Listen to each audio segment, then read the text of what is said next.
कितना सुंदर लग रहा है यार। देख लो हम तुम लोग क्या बोला, ऐसे ही सुंदर लगना चाहिए एग्ज़ाम हॉल में भी, ठीक है। लेकिन ये बनाने से पहले हम लोग क्या किया, कोई वीडियो तो रिकॉर्ड नहीं हो गया, ठीक है। कितना सुंदर बनेगा, ये सुंदर बनाने के पीछे कुछ बात है ध्यान से। वो जो रिलेशनशिप है ना, टोटल यूटिलिटी और मार्जिनल यूटिलिटी के बीच में कितना रिलेशनशिप है, 3। कितना रिलेशनशिप है तुम्हारा, 3। और वो कैसे याद करोगे, एकदम नॉर्मली जब हमको याद है, वो एकदम नॉर्मल सा रिलेशनशिप, ठीक है। सबसे पहले क्या बोलते हैं हम लोग, as we consume more and more units of a commodity. हम देखो कैसे हमको याद है, as we consume more and more units of a commodity, यहाँ से बढ़ रहा और यहाँ से तुम्हारा क्या घट रहा, तो तुमको सेंटेंस वैसे ही बनाना, as we consume more and more units of a commodity, total utility क्या है, increasing and marginal utility goes on decreasing. निकालोगे तुम्हारा पहला रिलेशनशिप। फिर क्या बोलोगे, as we consume more and more, ये खाने के बाद और तुम लोग लिए जा रहे, बंद तो किया नहीं खाना, तो और जब ज़्यादा खा रहे, तो यहाँ पर भी टोटल यूटिलिटी तुम्हारे क्या होगा, यहाँ पर टोटल यूटिलिटी क्या होगा, मैक्सिमम। और ये जहाँ मैक्सिमम होगा वहीं पर ही मार्जिनल यूटिलिटी क्या होगा तुम्हारा, 0। तो इसीलिए हम लोग बनाए डॉट बनाए, ऊपर तक ले गए यहाँ तक, और ये जहाँ मैक्सिमम होगा वो यहाँ पर क्या होगा तुम्हारा, 0। तो सेकेंड रिलेशनशिप क्या हो गया, when the total utility is maximum, when the total utility maximum at that point marginal utility is equal to 0। ये द सेकेंड।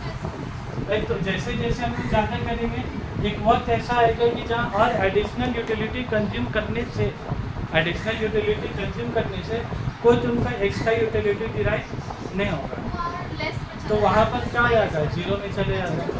वो वाला जो तुम देखी थी 3 या 3 जाके 0 0 हो जाता। उसके बाद तुम और खाते जा रहे, यहाँ पे तुमको क्या रुक जाना चाहिए, लेकिन उसके बाद तुम और यूनिट कंज्यूम कर रहे।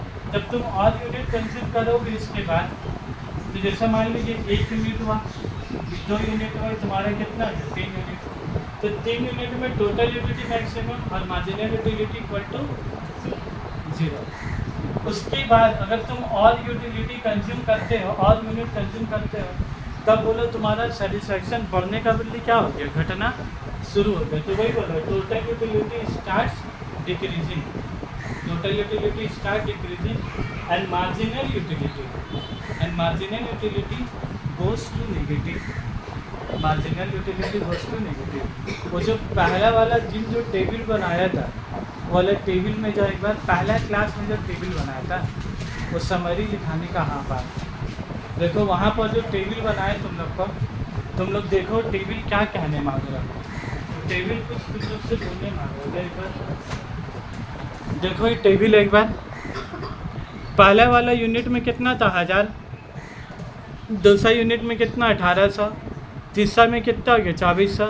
तो तुम बोलो as we consume more units of a commodity, total utility क्या हो रहा है, इंक्रीजिंग, 1000, 1800, 2400, 2800 क्या हो रहा है, इंक्रीजिंग।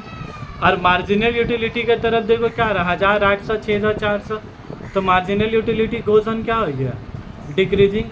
तुम एक तो वक्त देखो, 5 यूनिट और 6 यूनिट का चेहरा देखो एक बार, 5 यूनिट में भी टोटल यूटिलिटी 3000 और 6 यूनिट में भी टोटल यूटिलिटी 3000। और उसके बाद तुम मार्जिनल का तरफ देखो, मार्जिनल तुम्हारा क्या हो गया, 0।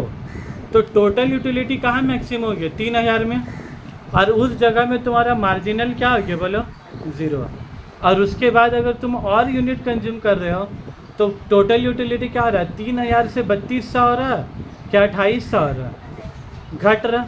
और मार्जिनल यूटिलिटी बोलो 0 से घट के कितना हो गया, -200, 0 से घट के कितना हो गया, -200। बस वही बात तो बोल रहा है, when the total utility is maximum at that point marginal utility will be 0 and as we consume more units, इसके बाद भी अगर हम 5 के बाद 6 7 यूनिट और कंज्यूम करेंगे, the total utility start falling और marginal utility goes to negative. ये रिलेशनशिप तुम्हारे एग्जाम पर का है, बहुत काम का क्वेश्चन है, ये एग्जाम में बहुत ज़्यादा बार रिपीट होता है। अब हम उसका आंसर नीचे में लिखा देंगे, लेकिन ग्राफ तुमको अगर समझ में आ गया ना, तो नीचे का आंसर बनाना जो बराबर नहीं तो तुम्हारे लिए आंसर बनाना इकोनॉमिक्स में बहुत मुश्किल काम हो जाता है स्टूडेंट के लिए। ये टोटल यूटिलिटी का ग्राफ और ये मार्जिनल यूटिलिटी का ग्राफ अलग अलग बोलेगा, अलग अलग रिलेशनशिप में एक साथ बना सिर्फ टोटल का था। ठीक है, वीडियो का बात बता पहले हम लोग एक साथ अलग कर लें। तो तुम लिख रहे यहाँ पर पहला पार्ट में क्या लिखोगा वो व्हेन टोटल यूटिलिटी राइजेस, बोला वो टोटल यूटिलिटी राइजेस बोलो या इंक्रीजिंग बोलो, तुम ही लोग बोलो व्हेन टोटल यूटिलिटी इंक्रीजिंग लिखोगे नहीं ना कुछ, तो वो पेज में लिखो व्हेन टोटल यूटिलिटी इंक्रीजिंग, तो बोलो कॉमा के बाद क्या लिखेंगे मार्जिनल यूटिलिटी, बोलो इंग्लिश में बोलो मार्जिनल यूटिलिटी क्या बढ़ेगा कि घटेगा, डिक्रीजिंग भी बोल सकते हैं और फिर उसको फॉलिंग भी बोल सकते हैं, जो इंग्लिश को एग्जाम में रीड करेगा। उसके बाद सेकेंड रिलेशनशिप क्या बोला व्हेन टोटल यूटिलिटीज मैक्सिमम, बस इसी को तुमको अपना वर्ड में कन्वर्ट करना है। When total utility is maximum, when total utility is maximum, comma के बाद क्या लिखेंगे बोला मार्जिनल के बारे में, क्योंकि रिलेशनशिप का मतलब क्या होता है दोनों के बारे में तुमको लिखना है, एक तरफा नहीं लिखना। तो when total utility is maximum marginal utility becomes zero, zero कर दो, शॉर्टकट भी जीरो मत लिखो, बट कल को समझ में नहीं आया तो जीरो लिखिए, जो साबिर सर वो लिखिए।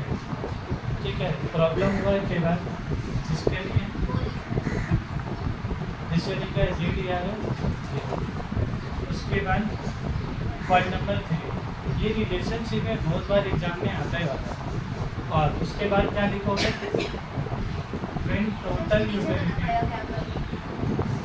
टोटल यूटिलिटी स्टार्ट्स, अब टोटल यूटिलिटीज का बाद तुम्हारे क्या होगा, इसके बाद क्या लगेंगे घट रहा, तो when total utility starts falling, या तो क्या लिख सकते हो डिक्रीजिंग। तो सेकेंड में मार्जिनल के बारे में क्या लिखेंगे बोलो मार्जिनल यूटिलिटी स्टार्ट्स माने मार्जिनल यूटिलिटी गोस टू, जितना अच्छा से भी समझ में आए ना हर जाकर अगर पढ़ लोगे ना, ये सब जो वर्ड्स हम लोग जो भी लिखाया है तुमको याद करने नहीं होगा, अपने आप तुम्हारा दिमाग में क्या छप जाए, जिस तुम्हारा दिमाग में ऐसा याद रहना चाहिए। एजम्पशन पूछा तो 5 पॉइंट तुम्हारा दिमाग में कम से कम इतना बात क्लिक होना चाहिए। अब 5 पॉइंट में तुमको कैसा रखना चाहिए, पहले में कंटिन्यूटी, उसका बाद में स्टैंडर्ड होना चाहिए, उसका बाद में दोनों में नो चेंज हाँ आइडेंटिकल वाला, और उसके बाद तीसरा नंबर का नो चेंज ऐसा करके तुमको झलक ऐसे का। हाँ बाकी तो तुम याद नो चेंज याद रहेगी तो तुमको याद no change in price, no change in taste and progress, तो अपने आप इंसान का सेंटेंस का एटलीस्ट तुमको ऐसे भी दिमाग में क्या याद रहना चाहिए। हाँ जाके पूरा ब्लैंक हो गया क्या था जंक्शन तो बस कहानी खत्म ही खत्म, तीनों पॉइंट एकदम क्लियर। और हम लोग कैसे याद रखते हैं, हम लोग ऐसा एज ए टीचर कैसे याद रखते हैं, यहाँ से यहाँ और यहाँ से यहाँ, जब हम लोग यहाँ से यहाँ और यहाँ से यहाँ तुम्हारे क्या होगा एक रिलेशनशिप। ठीक है, टोटल यूटिलिटी और मार्जिनल यूटिलिटी मेरे लिए क्या होगा सेकेंड रिलेशनशिप। इसके बाद ये जो घटा ये जो नेगेटिव मिल गया ये तुम्हारे क्या हो गया थर्ड रिलेशनशिप। बस एक ग्राफ को तुम ऐसे बांट के याद करोगे ना तुमको उसी को बस कभी सेंटेंस में क्या थिंकिंग, इससे ज़्यादा अगर करेगा एक आठ का वो छोड़ के पकड़ेगा तो रिलेशनशिप बढ़ जाएगा, फिर 4-5 ऐसी नॉर्मल ऐसी जगह इसका मिलता है।